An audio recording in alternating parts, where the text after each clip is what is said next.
سمكي طويعة معاس حافرة مريم إلى أبي وديغة سمكي. ሰላም ከመይ ቀኒኹም ከመይ ኣላኹም ናይ ዩቲዩብ ቻነል ተኸታተልቲ ኣነ እግዚአብሔር ይመስገን ሰላም እየ ኣብ ዘለኹሞ ሰላምኩም ብዙሕ ትርፍ ይበለለይ ስለቱ ንርእይቶ ብጣዕሚ ካብ ልቢ ክብረት ይሃበለይ ምትዋዕኹም ኣይፈለየኒ ብለክ ደሞ ጀምሮ ኢኹም ዝተሰበረ ሕልሚ ዛንታ ረዓዶም 22 ይክፋል ካብ ዝሓለፈ ኣርዓዶም ብዕድሉ ከማርር ዝረአዮ ጎበዝ ኣጆኻ ስብኣይ ክሸይን ተኣሲሮም እዮም ዝፈትሑ ኢሉ ነብቲ ቦትኡ ከም ዝተመለሰ መርማሪ ብዛዕባ ናይ ኣርዓዶም ፋይል ከረጋግጽ ነብቲ ኣብ ዳፍዕ ዘሎ ሓላፊ እንዳ 13 ደዊሉ ከም ዘረጋገጸ ራሂል ስድራኣ ብሕቶ ምስ ኣዋጥርላ ካብ ኣርዓዶም ከም ዝጠነሰት ነገረቶም ስብኣይን ሰበይትን ምእማን ሲኖም ዓው እናበሉ ደጋጊሞም ምስ ሓተትዋ ራሂል ብርእሳ እናነኣነኣት እወ ከም ዝበለቶም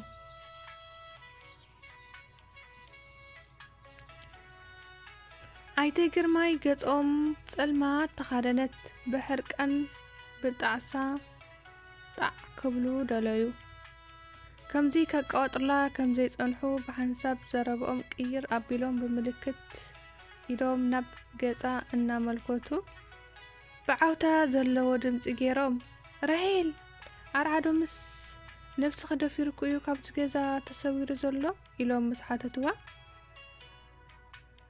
ራሂል ሕጂ እውን ብፍርሒ እናንቀጥቀጠት ኣብ ጽፍሪ እግራ ኢዳ ክትኣቱ ደሌት ቃልከ የምለኦት ብርእሳ እናነኣነኣት እወ በለቶም ክልቲኦም ስብኣይን ሰበይትን ንድሕሪት ተመሊሶም ናይ ኣርዓዶም ኣካይዳ ነብቲ ገዛ ዘከሩ ኣርዓዶም ብሰላም ከም ዝወፀ ራሂል ድማ ከተፈኑ ኢላ ምስኡ ከም ዘኸደት ዘከሩ ኣሽዑ ኣይተ ግርማይ ብድሌታ ብፍትወታ ከም ዝገበረቶ ብርግጽ ከረጋገጹ ክኢሎም እቲ ሓቂ ካብ ኣፋ ክረኽቦ ኢሉ ኣዒንቱ እናፍጠጠ ከምዚ ክብል ሓተታ ብሓይሊ ድዩ ደፊርኩስ ወይስ ብፍትዋትክ እዩ መዓዚኸ ትመዓልቲ ኢሉ ሓተታ ራሂል ነብሳ ቀጥቀጥ እናበለት ብፍትዋተይ እንተይላቶም እንታይ ከም ዝብልዋ ጽቡቕ ጌራ ስለ ትፈልጥ ነብሳ ከተውፅእ ብሓይሊ እዩ ደፊሩኒ ድሓር ከዓ ኣነ ምሳኺ ክነብር ስለ ዝደሊ እየ ከምኡ ገይረ ብጃኺ ንባባ ግርማይ ከይትነግረለይ ስለ ዝበለኒ እየ ክሳብ ሕዚ ከይነገርኩኹም ጸኒሐ በለቶም ወይዘሮ ርዛን ውሽጠን ሕርር ኢለን ኣብ ሞንጎ ዘረባኣቱ ኢለን ሓመድ ክዕደድ ኣቲ ድብራይ ነፍስኺ ዝኣክል ደፊርኩስ ምሳኺ ኸነበር እየ ዝደሊ ኢሉ ክጥብረኪ ምሳኺ ነበር እንተደልዩ ብወግዒ ዘይሓተኪ መዓዚኸ ኢላ እቲ ሕቶ ናይ እተ ግርማይ መሊሳ ሓተተታ ራሂል ኩሉ ዘረባ ትዛረበ ዘላ ነብሳ ከተውፅእ ኢላ እያ እምበር እቲ ሓቂ ንሱ ኣይኮነን ትነግር ዘላ ነርዓዶም ድማ ኣይ ብእግሩ ኣይ ብኢዱ ተጸልሞ እያ ዘላ እቱ ናይ ጥምቀት ዛፉ ሓፍተይ ኢልኩም ንባጽሕ ምስከድኩም መዓልቲ አንሽዑ ምሸት መጺኡ ናብ መደቃሰይ ዓሙፅኒ ኢላ ኣልዕል ኣቢላ ነብሳ ሓራቅ ከተውፅእ ነገረቶም ኣባ ኣይተ ግርማይ ግና እቱ ናይ ወዲ ነገር ኩሉ ስለ ዝተረድኦም ኣርዓዶም ባዕሉ ዓሙፅዋ ክሳብ ሕዚ ባዕሎም ክሳብ ዝነግርዋ ክሳብ ዘላፈልዋ ከይነገረቶም ክትጸንሕ ከምዘይ ትኽእል ኣጸቢቖም ተረድኦም ብድሌታ ከም ዝሃበቶ ኣብ ርእሶም ተረድኦም እቲ ኩሉ ትናገሮ ዘላ ሓስያ ምዃና ካብ ቃላ እዩ ኣቐሊቦምላ ነይሮም ኣዳ ወይዘሮ ድዛን ግና ልክዕ ምስኣ እያ ትንህርን ትቕንዘን ነይራ። ዘረባ ሰሚዓ ኣርዓዶም ዋይ ዝበዓለገ ክንዲ ዘኸለስኩስ ኢደይ ተነኸስኩ እናበለት መርገም ጸርፊ ሓዊሳ ነርዓዶም ተሳሃለቶ። ሓላፊ መርማሪ ናይ ዓዲ ለገስ መልሲ ናይቲ ሓላፊ እንዳ 13 ተገሪሙ ኣርዓዶም ካልኣይ ግዜ ነብቲ መኽዘን ተኣሲርዎ ዝነበረ ጸዊዑ እቲ ሓቂ ንመረጋጋጽ ዳግማይ ነብቲ ክርሲ ኮፍ ኣቢሉ ክሓቶ ጀመረ። መልሲ ናይ ኣርዓዶም ድማ ዘይተቐየር ሓንቲ እያ ነይራ።